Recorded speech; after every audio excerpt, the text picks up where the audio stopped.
Assalamualaikum warahmatullahi wabarakatuh. Perkenalkan, saya Ega Nazira Al-Zuhara dengan NIM 2103451. Ini merupakan video tugas akhir mata kuliah Fisika Zat Padat dengan dosen pengampu Ibu Dr. Leni Azius Fitri, SPD MSI.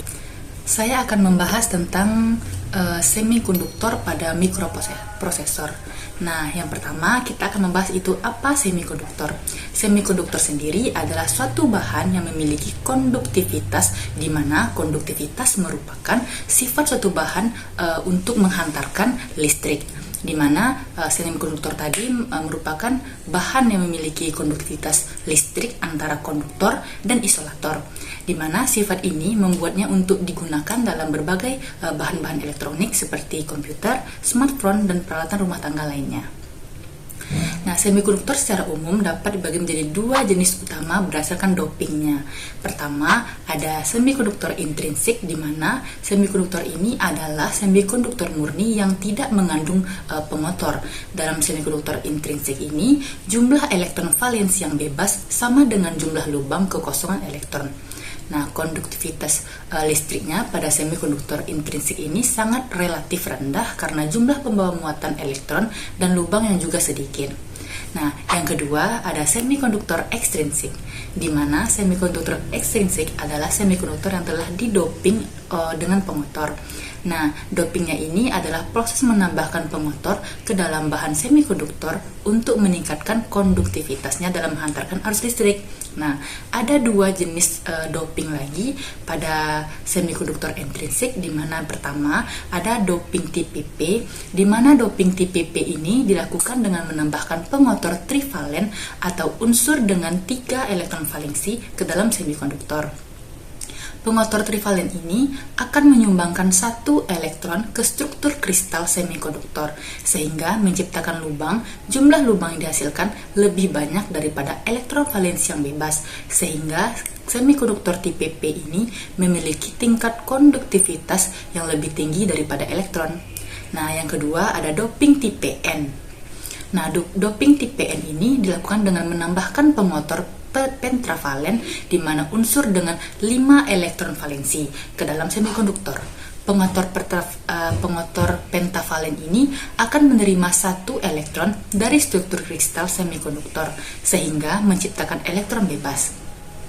Jumlah elektron bebas yang dihasilkan pun lebih banyak daripada lubang, sehingga semikonduktor tipe N ini memiliki konduktivitas elektron lebih tinggi daripada holes.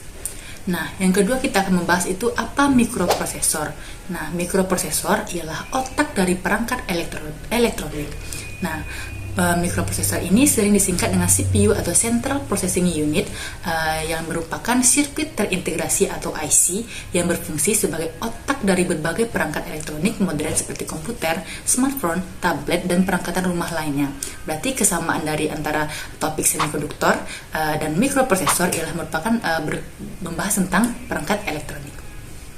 Untuk fungsi utama mikroprosesor tadi ialah memproses instruksi, di mana ketika mikroprosesor menerima instruksi dari perangkat lunak dan menerjemahkannya menjadi serangkaian operasi, sehingga dapat dijalankan oleh sirkuit lain dalam perangkat tersebut.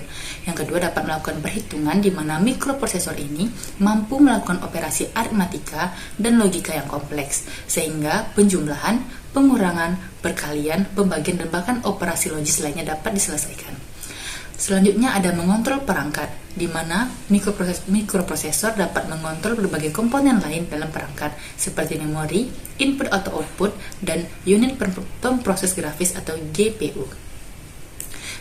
Selanjutnya ada menjalankan berbagai program, di mana mikroprosesor memungkinkan perangkat untuk menjalankan berbagai program dan aplikasi seperti sistem operasi, perangkat lunak, perkantoran, game, dan multimedia lainnya.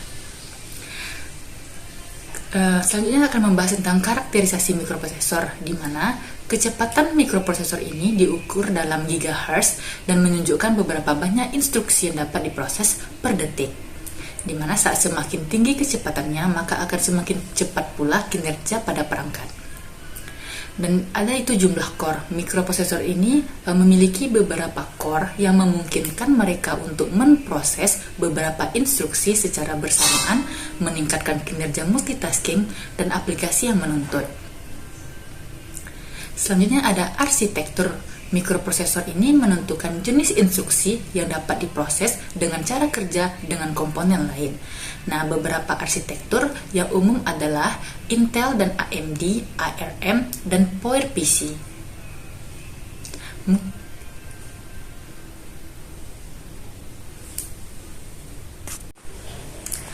Untuk contoh semikonduktor yang digunakan, yang pertama ada silikon, di mana silikon adalah semikonduktor yang paling umum digunakan dalam elektronik modern karena sifatnya stabil, murah, dan dapat diolah secara mudah.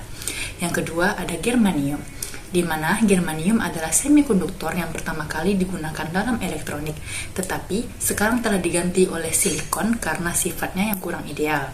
Dan yang ketiga ada gallium arsenida, di mana gallium arsenida ini adalah semikonduktor yang lebih cepat dan lebih efisien daripada silikon, tetapi juga lebih mahal dan lebih sulit untuk diolah.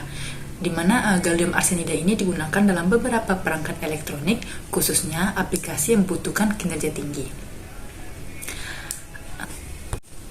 Mungkin sekian video dari saya. Salah dan janggal saya mohon maaf. Saya akhiri dengan Assalamualaikum warahmatullahi wabarakatuh.